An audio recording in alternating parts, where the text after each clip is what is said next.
నమస్తేనే. నమస్తే అన్న. ఏం పేరేనా? అంజనా. ఏం చేస్తుంటావు? గొర్రెలు కాస్తుంటా. గొర్రెలు కాస్తుంటావా?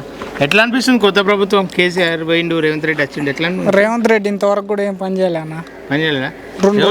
ఎమ్మెల్యే వాళ్ళు ఉన్నారు ఎప్పుడు ఇన్నా ఇప్పుడు వంశకృష్ణ ఎట్లుంది? ఆయన మంచిగా పని చేస్తుండా? ఏం పని చేస్తున్నా చెట్ల వరకు ఇంకా టైం పెట్టేటుంది. ఏం చేస్తాడు? 2 లక్షలు రుణమాపి అన్నాడు. రుణమాపి లేదు, ఏం లేదు. రైతు బంధు ఎక్కువ వేస్తలేడు. ఎకరన్నర 2 ఎకరాలు 3 ఎకరాల వరకు వేస్తుండు.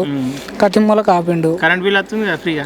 ఎప్పుడు ఫ్రీగా వస్తలేదా? పిరియా పెడుతుండు, అలా దింగుతుండు. ఏముంది? అంతేనా? బస్ పిరియా అంటుండు, అలా దగ్గర ఇలా చేస్తుండు. ఏముంది ఆయన పిరి?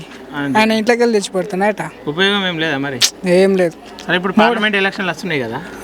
ఇప్పుడు పార్లమెంట్ ఎలక్షన్లు, సెంట్రల్ ఎలక్షన్స్ వస్తున్నాయి. అవును. ఎవరు గెలుస్తారు? ఇప్పుడు మల్లు రవి అని కాంగ్రెస్ నుండి వస్తుండే. కాంగ్రెస్ అయితే రాదన్న.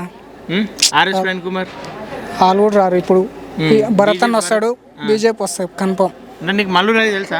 మళ్ళీ రావి మనం గొర్రెలు కాస్తుంటాం, మనకేం తెలుసు అన్న.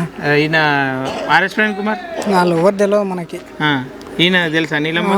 భరత్ అన్న తెలుసా? భరత్ తెలుసు. ఇంకా బీజేపీ పార్టీలో నిలబడ్డాడు కదా, మేము అదే పార్టీ. ఆయన మీ పార్టీ? ఈ ఏరియాలో పార్టీ లేదంటారుగా? ఎందుకు లేదు? మేము ఫస్ట్ కాంచి మేము తయారు చేసుకుంటున్నాం పిల్లలు. మేమే 3-4 ఉన్నాం కానీ మేము బీజేపీకే ఉన్నాం. బీజేపీకే ఉన్నారా? మరి ఎట్లుంది, గెలుస్తారా ఈసారి? పక్క వస్తుంది అన్న. కానీ కాంగ్రెస్ ఉంది కదా రాష్ట్రంలో. కాంగ్రెస్ నువ్వు రామరావు అంటే కూడా రాదు. కానీ కాంగ్రెస్ కదా నేస్తారు ఓట్లు? వేస్తారు. వేస్తారు. ఎందుకు వేస్తారు? ఎందుకు వేస్తారంటే ఆడ ఉపాయం ఏం లేదు, పనులు లేవు.